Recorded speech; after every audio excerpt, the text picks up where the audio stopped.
Buenos días, contadores y contadoras de la historia. Fin de semana largo y con descuentos, la mayoría fraudulentos. Y fin de semana para ver una cinta que a los amantes de la historia nos provoca algo más en lo profundo de nuestro pecho. Gladiador 2. Película que ha sacado a la luz la existencia de cientos de historiadores que la condenan a la cruz por las libertades creativas y porque todo es una revoltura, dicen ellos. Por eso me di a la tarea de descifrar históricamente a los 5 personajes principales y dejarles a ustedes la decisión final. Hoy, en la historia que no te cuentan, Gladiador 2, de la realidad a la espectacular ficción. Y empezamos por Lucio Vero II. Tal como lo presenta la cinta, no existió en la historia como el protagonismo que se le otorga. Lo que sabemos históricamente está vinculado a su supuesto padre y abuelo, figuras importantes de la dinastía antonina.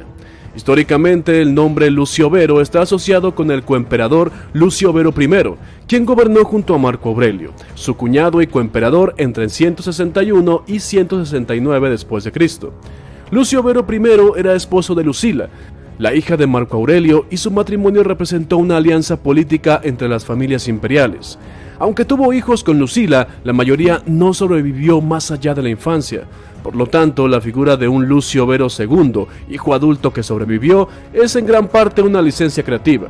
Según los relatos, Lucio Vero I era conocido por su amor al lujo y la vida ociosa, lo que podría haber influido en la crianza de un hijo como Lucio Vero II, en caso de que este hubiera existido. Se le atribuyen estudios avanzados en poesía y artes, algo común entre los hijos de la élite romana. Esto encaja con el contexto cultural que la película sugiere. Lucio, un joven educado con inclinaciones intelectuales, pero atrapado en un torbellino de política y guerra. En la realidad histórica, los hijos de Lucio Vero y Lucila no llegaron a la madurez debido a las enfermedades o a la inestabilidad política tan tradicional en Roma. La temprana muerte de sus hijos dejó vacíos en la línea sucesora, un hecho que exacerbó las luchas por el poder en Roma tras el asesinato de Cómodo en el 192. Lucio es representado como un hombre dividido entre dos mundos, el de la nobleza romana corrupta y el de la justicia y la moral que aprendió de Máximo. Esta dualidad no solo lo hace atractivo como protagonista, también adorna los conflictos internos que enfrenta Roma en esa época. En la película, Lucio es un símbolo de esperanza para Roma, pero también un individuo atrapado entre intrigas políticas. Se le asigna un rol central en las luchas de poder, algo que contrasta con la realidad histórica, donde la juventud de los hijos de Lucio Vero I y su muerte temprana les impidió ejercer influencia política. Lucila. Lucila fue la segunda hija de Marco Aurelio y Faustina la menor, casada con Lucio Vero I. Su vida estuvo marcada por las tensiones políticas de su tiempo. Participó en una conspiración para asesinar a su propio hermano Cómodo en el 182, con la ayuda del senador Marco Humidio Quadrato y su primo Quinciano. El intento falló y Cómodo la exilió a Capri antes de ordenar su ejecución. Historiadores romanos como Dion Casio describen a Lucila como ambiciosa y políticamente astuta. En las películas, Lucila es representada como una madre protectora y hermana atormentada. En esta secuela se muestra como una figura sobreviviente luchando para la redención de su familia. Aunque su continuidad en la historia contradice los hechos, su papel añade una fuerza a la narrativa. Macrino. Sí, el de Denzel Washington. Macrino es una figura históricamente fascinante tanto por ser el primer emperador de Roma que no provenía de la clase senatorial como por su meteórico ascenso y caída.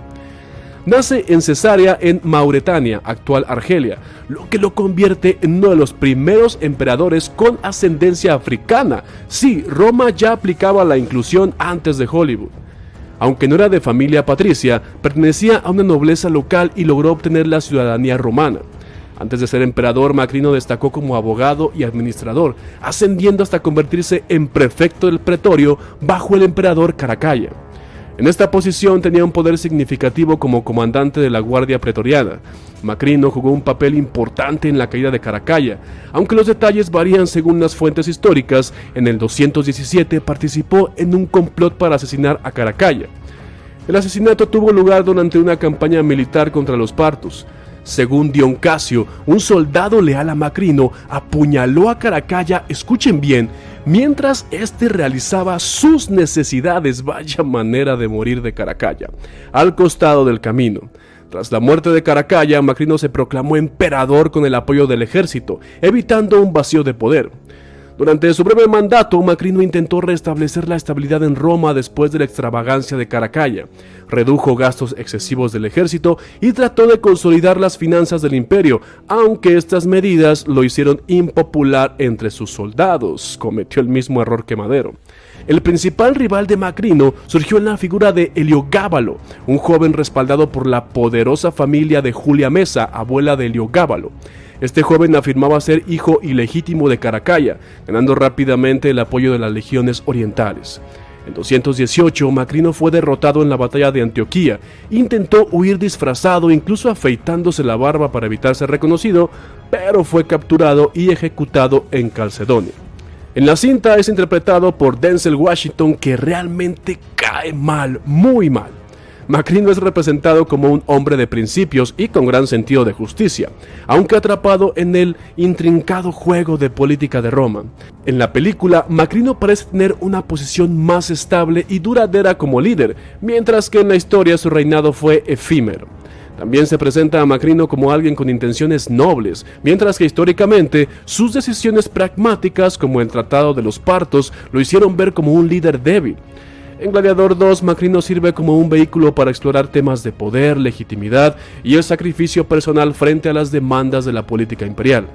Aunque su representación en la película toma muchas libertades, sigue siendo un personaje fascinante que une la realidad histórica con las exigencias de la narrativa cinematográfica. Y repito, Denzel Washington cae mal, lo odias.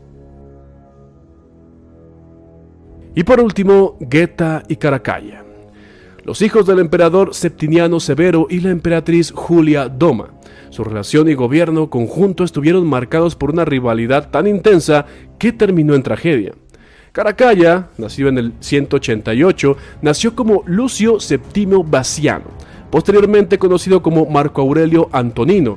Caracalla adoptó su apodo por la túnica que popularizó. Era conocido por su carácter violento, impulsivo y autoritario. Su hermano menor, Geta, tenía una personalidad menos belicosa pero igualmente ambiciosa. Era descrito como más refinado, con intereses en literatura y filosofía. En 209, Septimio Severo nombró coemperadores a ambos hijos, lo que sentó las bases para un gobierno conjunto. Pero, al morir su padre en el 211, la coexistencia resultó imposible. Se intentó dividir el imperio entre ambos. Caracalla gobernaría las provincias occidentales y Geta las orientales, pero la idea fue rechazada por su madre y los senadores, quienes temían que debilitara a Roma. En diciembre de 211, Caracalla organizó una reunión familiar bajo el pretexto de reconciliación. Durante el encuentro, ordenó a su guardia pretoriana atacar a Geta. Su hermano murió en brazos de su madre. Y las políticas de Caracalla tras la muerte de su hermano Geta. Ordenó un damatio memoria contra Geta, eliminando cualquier rastro de su existencia en esculturas, monedas y documentos. Vaya hermano. Durante su reinado en solitario, Caracalla implementó reformas importantes como la Constitu Antoniniana, que otorgó la ciudadanía romana a casi todos los hombres libres del imperio. Aquí fue donde Macrino aprovechó.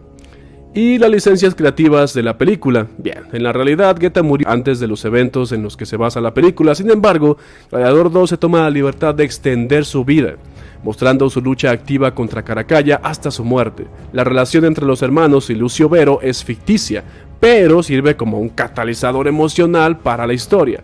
Caracalla en la película también interactúa con Macrino, quien busca derrocarlo, añadiendo una tensión. La rivalidad entre Caracalla y Geta es una de las historias más dramáticas de la Roma antigua, y Gladiador 2 utiliza esta dinámica para agregar profundidad y conflicto a su película. Los hermanos, tanto en la historia como en la ficción, encarnan la fragilidad de las relaciones humanas cuando se enfrentan al deseo de poder absoluto. Y si no me crees, espera que tu familia reciba una herencia. El Imperio Romano fue una máquina de poder, forjada en sangre y ambición, donde las lealtades se quebraban con la misma facilidad con la que se alzaban los emperadores, algo así como la Revolución Mexicana. Gladiador 2 nos transporta nuevamente a esos oscuros corredores de la historia, donde figuras como Lucio Vero II, Caracalla, Geta, fueron personajes que no solo buscaron el poder, sino que también fueron víctimas de él. En este vasto teatro de poder, la película fusiona la ficción con la historia para crear una narración cargada de emoción, venganza y una lucha constante por la supervivencia en un imperio en ruinas. Aunque hay muchas libertades creativas, ¿qué importa? Después de todo, y no sé ustedes, yo no fui a ver un documental, fui a ver una película basada en hechos reales de Hollywood.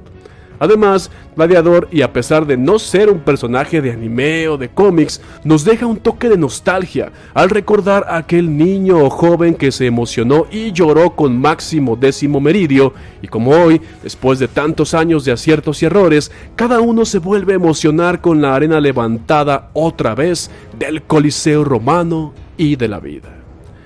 Yo soy Fernando Magaña, y si ya la viste, dime, ¿no te gustó porque no fue un documental o te pareció llena de emoción y acción? Nos vemos en la próxima.